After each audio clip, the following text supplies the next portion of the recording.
Alhamdulillah kembali di Kalam Hati, insya Allah sampai ke hati. Masya Allah teman hati semua yang dirahmati Allah. Topik yang kita kupas bersama dengan Ustadz dan Bunda ini semakin dalam lagi, yaitu dahsyatnya kekuatan doa. Dan untuk lebih memperdalam lagi, kita akan memohon kesediaan dari Bunda untuk menyampaikan tausiah. Silakan Bunda. Ya, baik. Bismillahirrahmanirrahim. Assalamualaikum warahmatullahi wabarakatuh. Alhamdulillahilladzi an'ama alaina bi ni'matil iman wal Islam. Syahadu an la ilaha illallah wa syahadu anna Muhammadar Rasulullah. Pemirsa Kalam Hati yang dirahmati Allah, Kompas TV dan Bapak Ibu yang hadir di sini, Ustadz, Masya Allah ya, kita dari tadi sudah bicara tentang doa. Nah kali ini adalah Ibu, Bapak, saya mau bertanya, kalau kita berdoa, yang bergerak anggota tubuh kita itu apa? Kok tangan? Tangan yang menegadah, bibir yang berkata. Ya, ini doa itu melalui ucapan, bil lisan. Lalu apakah kalau kita tidak berucap Allah tidak mendengar? Bu, Allah itu maha tahu zahiran wa batinan. Ibu diam di sini, gerak hati ibu itu tahu, walaupun Ustadz dan saya nggak dengar. Ibu sedang memuji Aa Dodek yang begitu luar biasa dibanding dengan Ustadz hampir sama lah kira-kira gitu ya. Nah, ini apa gerakan hati? Tetapi ketika kita berdoa berkumandang, ya Rabbana irhamna faghfir lana dzunubana, ini adalah lisan kita. Karenanya ketika kita berdoa yang bergerak lisan kita, gunakan lisan kita itu sebagai pengamalan ketika berdoa. Terutama ibu-ibu nih, Bu. Selamat anak kita, Ibu, sejahtera anak kita, suami kita lancar rezekinya, hati-hati dalam berkata ya. Nih Bu, ada semacam ghirah dari lisan ini untuk motivasi berkata-kata. Orang yang terbiasa selalu mengumandangkan doa, kata-katanya selalu baik. Dalam Al-Quran Allah memperingatkan kepada kita, ya ayyuhalladzina amanu wa qulu qawlan sadida. Kalau ngaku orang yang beriman, kalau ngomong itu yang baik. Karena omongan yang baik cerminan dari orang-orang beriman. Bu, ngomong baik, lihat orang, alhamdulillah walaupun dia nggak nanya kita barangkali nggak pakai kacamata. Selalu baik.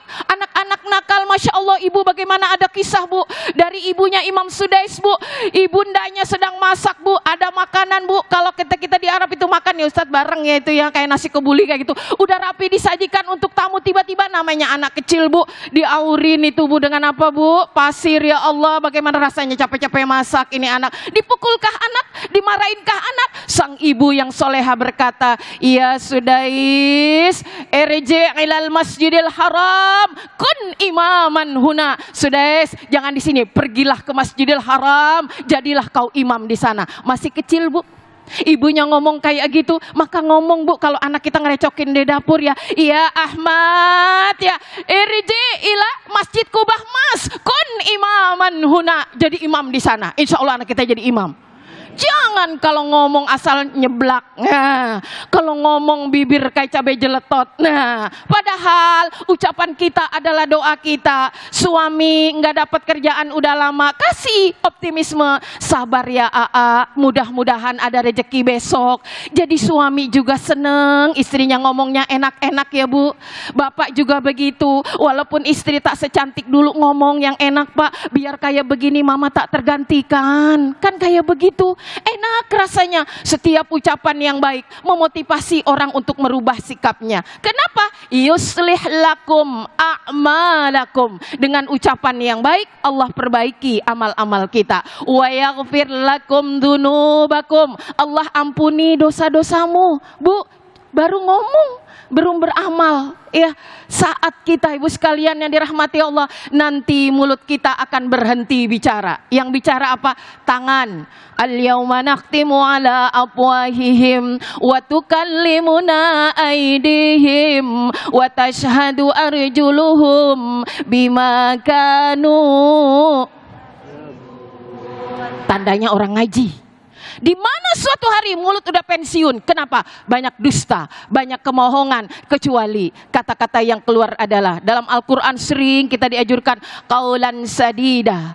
yang baik, kaulan karima, ngomong yang mulia, kaulan layyina, ngomong yang jelas, jangan berbelit-belit, kaulan baligha, ngomong yang nyampe, yang connect sama yang diajak ngomong. Itulah ajaran Al-Quran. Demikian juga nilai doa kita akan terwujud dalam tutur kata kita. Insya Allah selamanya kata-kata kita akan baik, sejuk seperti air zam-zam. Masya Allah. Menjaga lisan ya Bunda ya. Masya Allah. Ibu-ibu ingat Ibu ya. Menjaga lisan. Mudah-mudahan semua doa kita dikabulkan sama Allah Subhanahu wa taala. Ate punya istri soleha, amin. Amin. Amin amin amin. Anak kiai kaya, amin. Amin. Enggak ya, enggak boleh gitu. Boleh ya? Boleh, boleh. Ya. Enggak boleh ya, Mas Adi. Boleh, kan memang tungkihal mar'ah al arba'ah. Kalau kamu nikah empat yang dilihat. Ya, cantiknya, kayanya, nasabnya, dan juga agamanya yang paling Itu penting. dia. Masya Allah. Teh, Allah. kayaknya di sebelah nih mau nanya lagi nih Teh. Lihat. Iya, Dari wajahnya Mas Hadi kok ada yang belum selesai. Ini pertanyaan kayaknya. Udah nggak sabar pengen bertanya lagi. Tadi kan Bunda udah banyak banget itu ngasih kisi-kisinya, tapi Ustadz Wijayanto lebih dulu tadi ngasih tahu bahwa ada yang langsung, ada yang tidak langsung juga ya Bunda ya. Nah, bagaimana korelasinya dengan ayat yang ud'uni astajib lakum gitu. Berdoa kepada aku, maka aku akan kabulkan. Nah, itu apakah penjabarannya ada yang tadi di Ustadz Wijayanto juga di Bunda, apakah ada lagi penjabarannya lain lagi seperti itu Ustadz?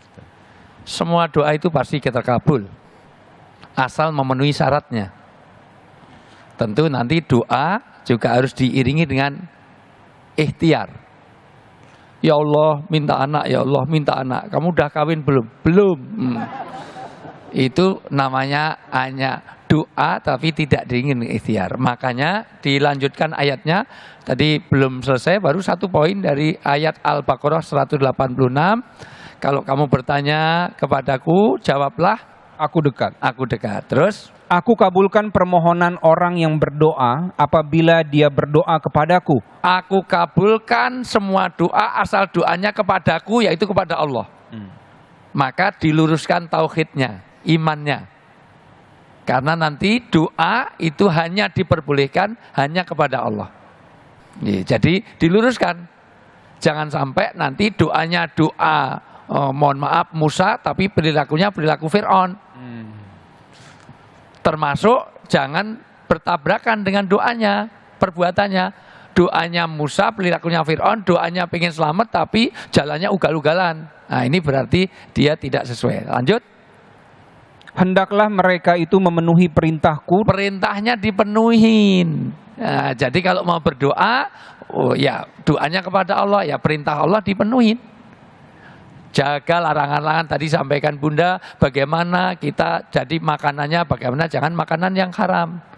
Pakaiannya jangan najis, perbuatannya jangan perbuatan maksiat. Rasulullah melihat ada seorang sahabat itu, loh bagaimana doanya bisa dikabulkan kalau makanannya ternyata makanan itu berpengaruh kepada doa dikabulkan. Saya tanya, Nabi Adam alaihissalam itu diusir dari surga karena apa? Makan. Karena bunuh? Karena korupsi? Bukan. Karena apa? Makanan. Ternyata makanan saja berpengaruh pada surga, berpengaruh kepada doa. Tidak hanya itu, lanjut. Dan beriman kepadaku Tetap agar mereka ya, tetap iman kepada Allah, imannya diperkuat. Lanjut. agar mereka memperoleh kebenaran. Ya, tetap di dalam kebenaran. Inilah syarat doa itu dikabulkan. Tapi prinsipnya ud'uni astajib lakum. Kalau kamu berdoa kepada Allah, Allah akan kabulkan. Cuman alamatul doa, doa itu alamatnya bisa langsung, kontan. Karena kalau nggak ada yang kabulkan sama sekali nanti putus asa. Dua, ada yang ditunda. Tunggu masa yang tepat. Ada yang untuk tabungan di akhirat, ada untuk terhindar dari bahaya. Doanya minta rezeki bukan uang yang banyak, tapi nyebrang jalan nggak jadi ketabrak. Bisa juga kepada yang bersangkutan, mintanya rezeki tapi anak kita sehat, orang tua kita sehat, itu bagian dari rezeki yang kita minta bukan pada kita tapi pada orang yang berkaitan dengan kita. Wallahu a'lam bishawab. Masya Allah, Mas Yadi terima kasih loh. Pertanyaannya jadi membuka lebih luas lagi ya tentang doa ini ya. Teman hati semua yang dirahmati Allah, setelah ini kita akan lanjutkan tanya jawab untuk memperdalam lagi tema kita tentang dahsyatnya doa. Tapi sesaat lagi tetap di Kalam Hati, insya Allah sampai ke hati.